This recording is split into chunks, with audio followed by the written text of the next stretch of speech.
Okay, ಫಸ್ಟಿಗೆ ಒಂದು ಕಡಾಯಲ್ಲಿ ನಾನಿಲ್ಲಿ ಅಕ್ಕಿ ಹಿಟ್ಟು ತೊಗೊಂಡಿದ್ದೀನಿ 3/4 ಕಪ್ಪಷ್ಟು. ಆಮೇಲೆ ಕಡಲೆ ಹಿಟ್ಟನ್ನು ತೊಗೊಂಡಿದ್ದೀನಿ 3/4 ಕಪ್ಪಷ್ಟು.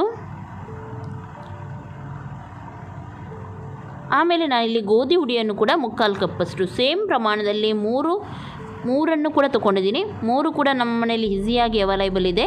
ಹಾಗೂ ನಾನು ಇದಕ್ಕೆ ರುಚಿಗೆ ತಕ್ಕಷ್ಟು ಉಪ್ಪನ್ನು ಹಾಕ್ತಾಯಿದ್ದೀನಿ. ಹಾಗೂ ಸ್ವಲ್ಪ ಗರಂ ಮಸಾಲ, ಸ್ವಲ್ಪ ನೋಡಿ ಒಂದು 1/4 ಸ್ಪೂನಷ್ಟು ಗರಂ ಮಸಾಲ. ಆಮೇಲೆ ಬೇಕಿದ್ದರೆ ನೀವು ಹಸಿಮೆಣಸು ಕೂಡ ಕಟ್ ಮಾಡಿ ಹಾಕ್ಬೋದು, ಅಥವಾ ರೆಡ್ ಚಿಲ್ಲಿ ಪೌಡರ್ ಕೂಡ ಹಾಕ್ಬೋದು. ನಾನಿಲ್ಲಿ ಸ್ವಲ್ಪ ರೆಡ್ ಚಿಲ್ಲಿ ಪೌಡರ್ ಹಾಕಿದ್ದೀನಿ. ಓಕೆ, ಇದನ್ನು ಇವಾಗ ನೀರು ಹಾಕಿ ನಾವು ಗೆಡ್ಡೆ ಆಗೋದಾಗಿ ಕರೆಕ್ಟಾಗಿ ಇವಾಗ ಮಿಕ್ಸ್ ಮಾಡಲಿಕ್ಕೆ ಉಂಟು. ಸ್ವಲ್ಪನೇ ನೀರು ಹಾಕಿ ಇದನ್ನು ಮಿಕ್ಸ್ ಮಾಡೋಣ ಸರಿಯಾಗಿ.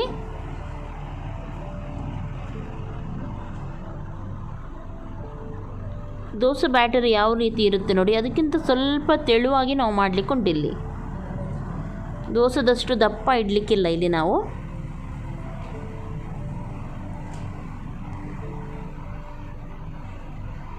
ಸ್ವಲ್ಪನೇ ನೀರು ಹಾಕಿದ್ದನ್ನು ಕರೆಕ್ಟಾಗಿ ಒಂದು ಅಳತೆಗೆ ತೊಗೊಂಡು ಬನ್ನಿ.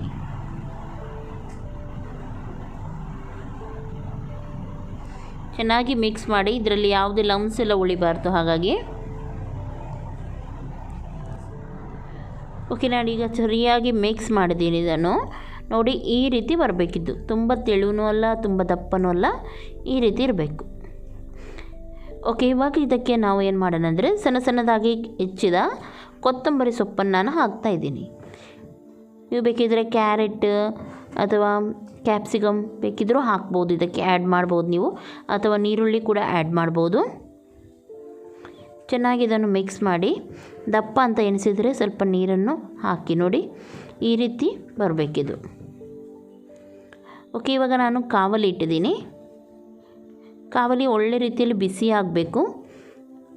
ಆಮೇಲೆ ಇದಕ್ಕೆ ನಾವು ಸ್ವಲ್ಪ ಎಣ್ಣೆಯನ್ನು ಹಾಕೋಣ.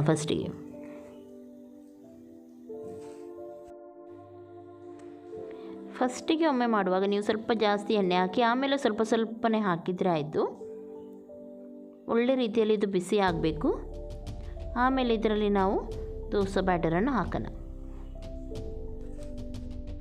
ಓಕೆ, ಇವಾಗ ಇದು ಬಿಸಿಯಾಗಿದೆ.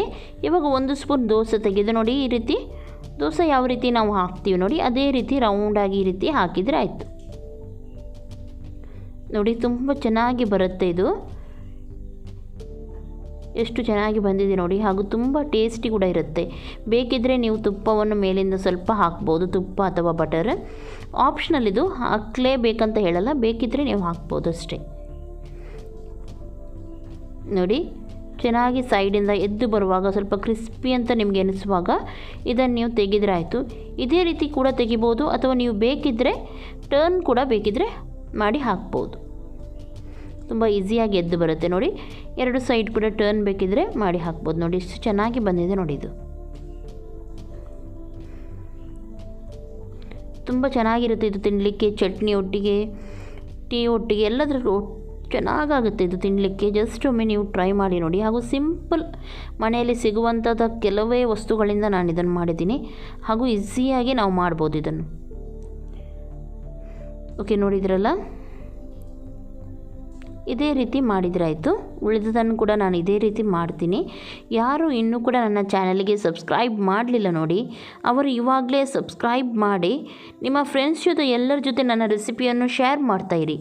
ಈಸಿಯಿಂದ ಈಸಿ ಆಗುವಂಥ ರೆಸಿಪಿ ಡೈಲಿ ಹಾಕ್ತೀನಿ. ಇವಾಗ ಬ್ರೇಕ್ಫಾಸ್ಟ್ ಡೈಲಿ ನಾವು ಏನಂತ ಮಾಡೋದು, ಹಾಗಾಗಿ ಒಂದು ಏನಾದರೂ ಐಡಿಯಾ ಈ ರೀತಿ ಇದ್ದರೆ ನಾನು ಹಾಕ್ತಾನೆ ಇರ್ತೀನಿ. ಹಾಗಾಗಿ ಸಬ್ಸ್ಕ್ರೈಬ್ ಮಾಡಿದಾಗ ಸಬ್ಸ್ಕ್ರೈಬ್ ಮಾಡಿ ಇಡಿ. ಹಾಗೂ ನಿಮ್ಮ ಫ್ರೆಂಡ್ಸ್ ಜೊತೆ ಎಲ್ಲರ ಜೊತೆ ನನ್ನ ರೆಸಿಪಿಯನ್ನು ಶೇರ್ ಮಾಡಿ. ಹಾಗೂ ಇವತ್ತಿನ ವಿಡಿಯೋ ಯಾರಿಗೆ ಲೈಕ್ ಆಯಿತು ಅವರು ಲೈಕ್ ಮಾಡಿ, ಪಕ್ಕದಲ್ಲಿರುವ ಬೆಲ್ ಬಟನ್ ಕೂಡ ಕ್ಲಿಕ್ ಮಾಡಿ. ಇದರಿಂದ ನನ್ನ ನೋಟಿಫಿಕೇಷನ್ ನಿಮಗೆ ಸಿಗುತ್ತೆ. ಓಕೆ, ಇವಾಗ ನಾನು ಇನ್ನೊಂದು ದೋಸೆಯನ್ನು ಕೂಡ ಹಾಕ್ತಾಯಿದ್ದೀನಿ ಅದೇ ರೀತಿ. ತುಂಬ ಸಿಂಪಲ್ ಉಂಟು ನೋಡಿ ಇದು. ಯಾವುದೇ ಬ್ರೇಕ್ಫಾಸ್ಟ್ ಮಾಡಲಿಕ್ಕೆ ತಲೆಗೆ ಹೋಗೋದಿದ್ದರೆ ಈ ಬ್ರೇಕ್ಫಾಸ್ಟನ್ನು ಬೇಗನೆ ನೀವು ಜಟ್ಪಟಾಗಿ ಮಾಡ್ಬೋದು. ಸೇಮ್ ನೋಡಿ ಅದೇ ರೀತಿ ಆಗುತ್ತೆ. ಓಕೆ, ಖಂಡಿತವಾಗ್ಲೂ ನಿಮಗೆ ಇಷ್ಟ ಆಗಿರ್ಬೋದು ಅಂತ ಎನಿಸ್ತೀನಿ. ಎಲ್ಲರಿಗೂ ಟೇಕ್ ಕೇರ್, ಬಾಯ್ ಬಾಯ್.